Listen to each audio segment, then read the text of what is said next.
Você deixou pra trás a bebida, a farra, bebedeira Cigarro. cigarro, e você conseguiu se viciar em ler e estudar, é isso mesmo? Isso mesmo, cara.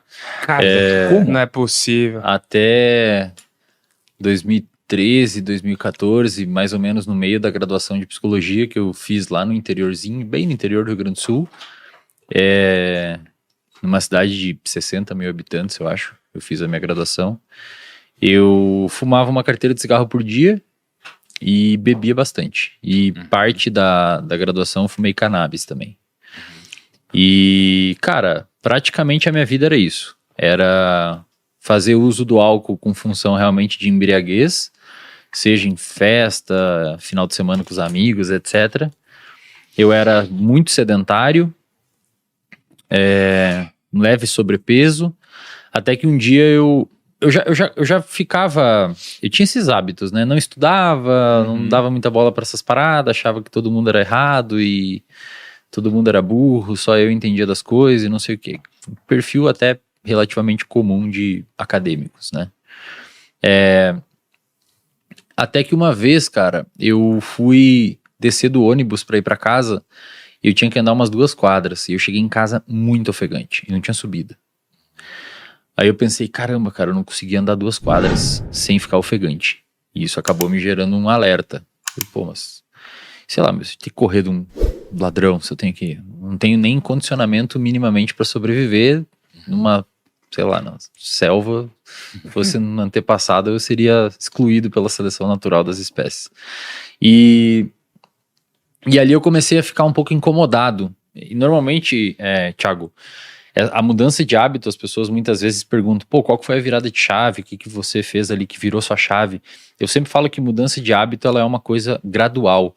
Você começa a mudar um hábito quando você começa a se incomodar com aquele comportamento, mesmo você continuando executando aquele comportamento outras vezes, até que em algum momento você tem, de fato, uma configuração contextual que faça você alterar o seu comportamento, mas não é uma virada de chave. Muita gente acha que é uma virada de chave, por isso começa a academia e uma dieta na segunda-feira e quinta-feira já não consegue mais manter, porque não é uma virada de chave e não dá para tratar como uma virada de chave.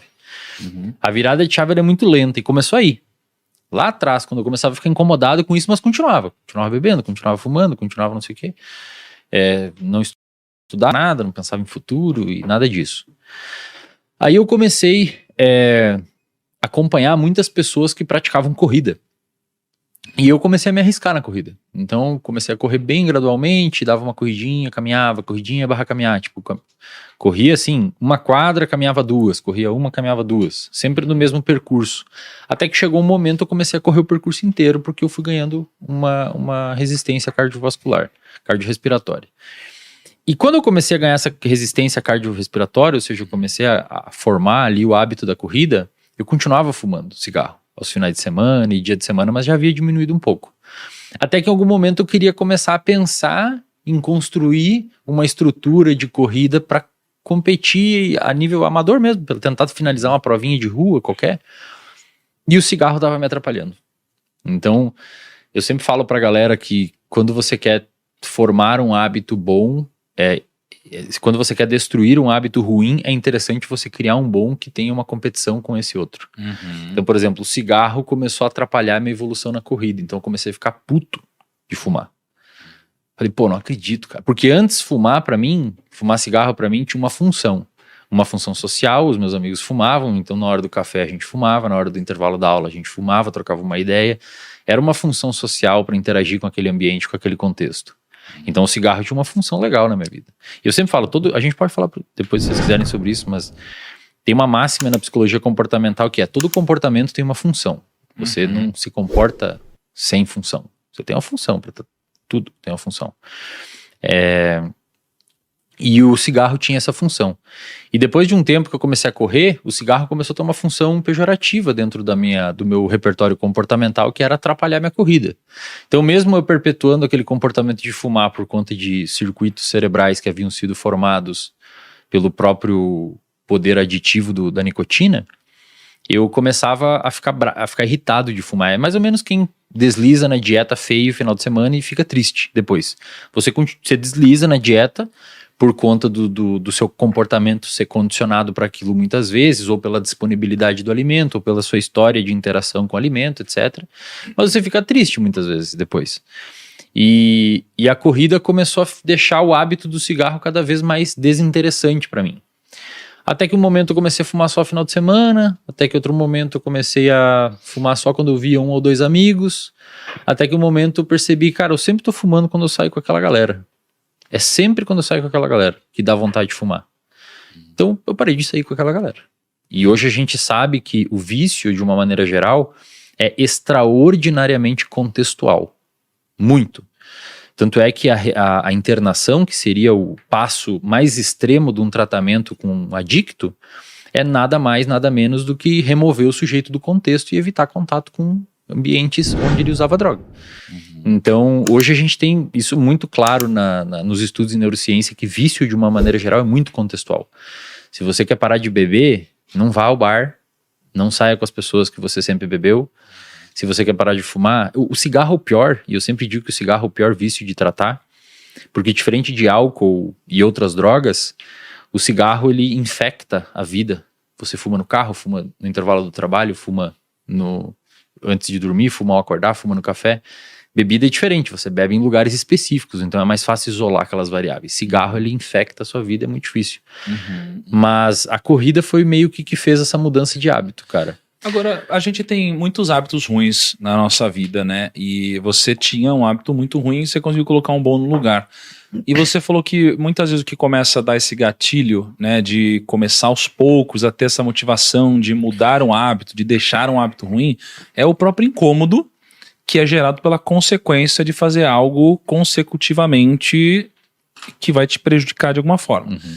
Só que eu não acredito que seja difícil para as pessoas identificarem, na grande maioria das vezes, o que é um hábito ruim, e ainda assim elas sofrem, elas gostariam de não ter um hábito ruim, mas conseguem ter uma função sempre, né, em algum hábito, de alguma forma, né, ter uma recompensa, geralmente em algum hábito. Eu queria te perguntar, o que diferencia, qual que é a linha tênue entre uma pessoa que consegue trocar um hábito ruim por um bom, como foi o seu caso, e uma pessoa, às vezes, como que o Lucão acabou de falar, que eu queria fazer isso e eu não consigo, assim, o que diferencia alguém que consegue e alguém que não consegue? Olha, Thiago, essa pergunta demandaria alguns bons minutos de explicação, mas assim, tentando não ser prolixo, primeiro, você precisa, antes de mais nada, estabelecer um terreno fisiológico, se eu posso chamar assim, que permita a alteração do hábito. Vou dar um exemplo. O pessoal que acabou de comentar ali, né, não lembro quem que falou, que seria bom chegar na geladeira de noite, ter meia-noite e ter um negócio X para comer. A primeira coisa que você tem que fazer para tentar ter uma alteração comportamental a nível habitual significativa é ter ciclo circadiano regulado. Então, se você dorme errado, é mais ou menos tipo você querer andar com o carro com o pneu furado. Já saiu ruim. Inclusive na clínica BeHealth que a gente tem, a primeira intervenção que a gente faz com todos os pacientes é ajustar o sono do paciente. Mas o que é dormir certo? Pelo menos de 7 a 9 horas por noite. 7 a 9? 7 a 9, isso. Alguns sortudos têm uma alteração genética que permite eles dormirem 6 a 6 horas e meia, mas é relativamente rara essa alteração, e se você está pensando que tem em casa, provavelmente você não tem. Não, mas eu acordo bem. Na verdade, tem estudos mostrando que se você priva pessoas de sono, por exemplo, bota no laboratório, esse estudo foi feito pelo Matt Walker, neurocientista hoje que é o mais pica assim, na área do sono, levou a galera pro laboratório, lá nos Estados Unidos faz muito isso, tem grana pra fazer, né, no Brasil não tem pesquisa pra isso, e deixa um grupo dormir 8 horas, um grupo se acorda com 6, um grupo acorda com 4 horas de sono, outro grupo vira à noite. Quando você vai ver no outro dia, ou fazendo isso consecutivos dias, o grupo que dormiu 8, quando você vai aplicando sucessivos testes de função operacional do cérebro, memória verbal, linguagem, raciocínio, velocidade de processamento de informação, o grupo que dormiu 8 horas é o que vai mais rápido. Eles são cognitivamente mais afiados. O grupo que dormiu 6 é um pouco pior, o que dormiu 4 é pior, e o que virou à noite é uma desgraça. E quando você aplica um teste de percepção subjetiva de cansaço, ou seja, você pergunta, Thiago, como é que você tá aí, cara, depois dessas noites dormindo 6 horas? O grupo que dormiu 6 horas responde que tá tão bem quanto o grupo que dormiu 8. Mas quando você vai mensurar objetivamente a função cognitiva, eles estão pior. Ou seja, em outras palavras, você fala, não, eu tô bem, mas quando a gente vai avaliar, você não... Entendi. Né?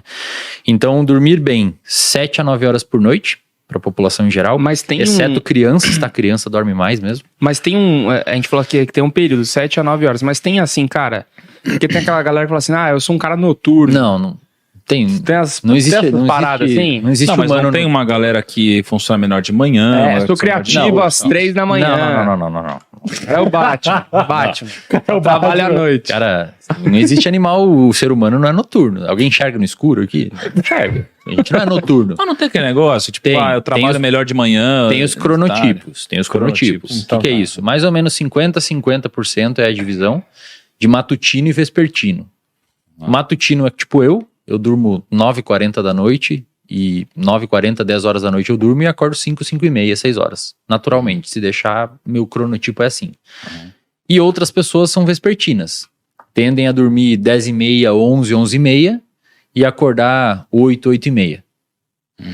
Mais que isso não existe, tá? Mas eu acordo às 11, eu sou vespertino. Não, você tá errado, tá dormindo errado. Você o quê? Vagabundo, então? É vagabundo. Quando você chegava da escola, assim, você da época da escola, você mas ele chegava falou que 1 da tarde, dormia a tarde inteira. Criança e jovem. Criança e jovem, adolescentes, de uma maneira geral, tem um processo de vespertinilização. Adolescentes, eles tendem a dormir mais ou menos meia-noite e acordar um pouquinho mais tarde. Por isso que escolas, por exemplo, que obrigam o adolescente a acordar 6 horas para pegar um busão para ir para a escola, cara, é um crime contra o sistema biológico do adolescente. Ele acorda, inclusive, mole, assim, ó. Ele acorda no meio do sono profundo. Então, dormir bem. 5 horas da manhã, todo dia. 7 a 9 horas por noite, passando por todas as fases de sono. Só pra gente não perder a resposta, porque a gente entrou no sono, mas o objetivo é responder Sim, que alguém eu vou consegue... voltar lá. Então, primeiro ponto é você ter um sono adequado, porque até onde a gente sabe, a aprendizagem, de uma maneira geral, tanto implícita quanto explícita, ou seja... As aprendizagens explícitas seria você saber onde é a capital do Brasil, o que é um CDI, essas coisas é uma aprendizagem explícita, você sabe que sabe. A aprendizagem implícita são hábitos. O hábito é uma aprendizagem, envolve uma mudança de circuito no seu cérebro para você conseguir alterar o seu comportamento. Essa mudança de circuito no cérebro, ela é sonodependente. Então a pessoa que dorme mal já vai ter mais dificuldade de mudar hábitos. Porque você, de certa forma, é como se você não tivesse o cimento muito bom para construir uma casa. Vai ser mais difícil você construir uma casa se o seu cimento for ruim. Então o sono é um pilar fundamental. O segundo ponto e talvez mais importante, que difere as duas pessoas, quem consegue e quem não consegue mudar um hábito, é o ambiente onde essa pessoa vive, cara. Não tem como. É inegociável. Se você vive em meio a pessoas que bebe, fuma, não sei o que e tal... vai ser muito... Você pode até conseguir, tá? Não é 8 ou 80, você pode até conseguir. Mas vai ser muito menos provável você conseguir ter uma alteração significativa de hábito se você vive em meio e a um contexto de pessoas que têm aqueles hábitos ruins, do que se você viver em meio a um contexto de pessoas que nutrem outros tipos de hábitos. Então, se você quer alterar um hábito, você deveria se preocupar em andar e conviver com pessoas que tenham os hábitos que você busca. E também, né, vale ressaltar, alterar hábito é uma coisa que a gente fala como se valesse para todos os hábitos, mas hábitos, tem hábitos e hábitos. Por exemplo, tem até um estudo de uma pesquisadora que tentou quantificar quanto tempo a gente demora para formar um hábito. Tem a história dos 21 dias, não sei se vocês já ouviram, né? Que não tem essa... São 66, não é? Média de 66 dias para formar um hábito, só que é uma média que varia de 14 dias a quase 300. Lá vem aí o desafio de 66 dias, hein? Para com isso. 5 e 6 da manhã, 66 dias consecutivos. Não, cara, isso aí eu perdi uns anos de vida com esses desafios. Tá na hora de, né? Aí, ó. Não. Você tá com uma carinha tão bem. Eu tinha que dormir 4 horas por dia por causa disso. Perdi cabelo, engordei. A culpa foi minha. A culpa totalmente do Thiago. Cabelo branco, ó. E assim, Thiago, os hábitos são distintos nesse estudo de 66 dias, cara. Por exemplo, ela tinha o hábito da pessoa beber mais água, tinha o hábito de comer uma fruta e de fazer exercício. Tá. O que ela viu? O hábito de beber mais água foi o mais rápido a ser formado, em média, nas pessoas. Porque é mais fácil. Você deixa a garrafa aqui no seu lado, É diferente de você ter que ir à academia, que envolve interação social, envolve deslocamento, envolve abrir mão de um tempo da sua vida para fazer aquilo. Problema de interação social mesmo. Mas às vezes a pessoa demora para formar o hábito porque tem essas barreiras para vencer. Então, hábitos mais simples são mais simples, hábitos mais fáceis são mais fáceis de formar, e hábitos que envolvam um complexo muito grande acabam demorando mais. Agora, cara, Mas o principal é o ambiente, tá, é cara? o ambiente, né? Contexto. Principal Pô, é o mas, contexto. mas aí não é. Mas assim, como que eu posso ressignificar, aprimorar, perdoar, mudar uma crença do passado que às vezes é algo que me impede de crescer, dar o próximo Isso é passo, legal. ganhar mais dinheiro, por Uhum. exemplo? A gente, dentro da psicologia, de uma maneira geral, essas crenças que você citou, elas têm dois nomes diferentes que dizem mais ou menos a mesma coisa, dependendo da perspectiva epistemológica que você for estudar a questão. Tem uma que a gente chama de crenças centrais, que são padrões fixos de comportamento que você desenvolve durante a sua vida devido à sua interação com o ambiente, com a sua história pregressa e como as pessoas... Por exemplo, você pode ter uma crença de desamor. O que é isso? Muito comum em pacientes com depressão. Crença de desamor, crença de incapacidade, crença de insuficiência. No ensino fundamental, você sofreu bullying. Bullying, seus pais se separaram, não sei o que, seu irmão não dava bola pra você, alguma coisa assim. No ensino médio, você tinha uma namoradinha e descobriu que ela te traía um tempão com o cara da escola X lá, que era descolado, e você passou ali de corno na frente de todos os seus colegas e tal. Mais uma moedinha dentro desse sistema de crença. Na faculdade você não tinha muitas pessoas para conviver, e aí você vai criando pilares, camadas sedimentares de experiências que vão formando a sua visão de mundo e forma como se fosse uma lente pela qual você enxerga o mundo. Se você pegar, por exemplo, falar em público é uma situação específica. Tem pessoas que enxergam a mesma situação de forma distinta. Você enxerga de um jeito, uma oportunidade de falar em público, vou lá. Ele enxerga de outra, não tem muito problema, eu vou fazer. O outro, não, pelo amor de Deus, e o outro nem ferrando que eu falo em público. Então, a situação em si, ela não tem poder de alterar a emocionalidade de uma pessoa. Depende da forma como essa pessoa enxerga essa situação. E a forma como essa pessoa enxerga essa situação é pautada e fundamentada por essas crenças centrais, que podem também ser chamada de comportamento regido por regras, que é um outro tipo de nome, mas basicamente para a mesma coisa. As crenças centrais, Thiago, o manejo delas clínico ou o manejo do paciente é basicamente por meio de exposição. Então, cara, se você não consegue falar em público, se você tem dificuldade de lidar com ganhar dinheiro, etc., é você criar um contexto onde ofereça a essa pessoa provas finais de que aquela situação que ela teme não é nociva. Então o cara tem medo de falar em público, a estratégia padrão ouro para conseguir manejar isso é expor o cara e falar em público, no ambiente controlado. Sei lá, ele levanta no jantar com a família dele e sempre faz um discurso. Exato, isso, e começa sempre em Sempre nível faz discurso, hierárquico pequeno. Por exemplo, eu já tratei paciente com fobia social grave, que não conseguia falar com um colega de trabalho no elevador, assim, era realmente... A gente começou com dar bom dia pro porteiro, cara. A partir de agora, todo dia você vai dar bom dia pro porteiro. Na próxima semana você vai falar com o caixa do supermercado. E assim a pessoa foi se expondo, foi vendo que aquilo ali não tem problema nenhum e que a associação que ela estava fazendo entre o pânico de falar em público e como se fosse um problema muito sério, ela é uma associação que não tem fundamento nenhum, só existia esse medo na cabeça dela. É como se a gente limpasse as lentes do paciente, permitindo com que ele enxergasse o mundo de uma forma mais fidedigna. É tipo meio que mostrar pra ele que não tem problema nenhum. Exato. Esse hoje é o padrão ouro, cara, que a ciência mostra para lidar com crenças centrais, e principalmente, né, nesse caso não seriam necessariamente crenças centrais, mas esses comportamentos fóbicos. Crenças, cara, a forma que a pessoa se enxerga, eu não sou amado, as pessoas são melhor que eu não consigo, eu sou inferior, eu sou insuficiente, envolve um trabalho bastante difícil, porque normalmente essas crenças são muito rígidas. Como elas são formadas durante a história do indivíduo, é muito difícil você convencer ele que ele não é aquilo. O indivíduo ele fica se esgueirando e encontrando situações, fazendo um cherry picking que justifica a insuficiência dele. Por exemplo, você tira 10 em 3 provas, em uma você tira 9 e fala, viu? Sou burro. Não sou bom o suficiente. E ele esquece que tirou 10 nas outras e fica entrando em cima daquele 9 que ele tirou. Então, é interessante se fazer um trabalho nesse sentido de ressignificação da forma como esse indivíduo interpreta o mundo e principalmente de preferência expondo ele a situações que coloca contra aquilo que ele imagina ser verdade. Cara.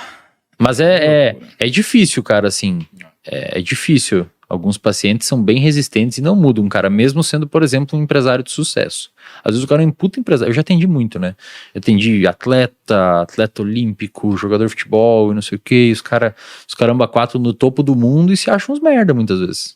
E por que você acha que o cara não consegue mudar isso, mesmo tendo um acompanhamento profissional e sendo um cara tão performático? Em outras Ele áreas? consegue lidar com aquilo, mas não consegue mexer. E muitas vezes, eu já falei pra vários, tá? E aí a galera da psicologia às vezes me desce o pau quando eu falo isso. Eu falo, cara, muitas vezes você nem precisa mexer nisso nele, porque foi o que fez ele estar lá.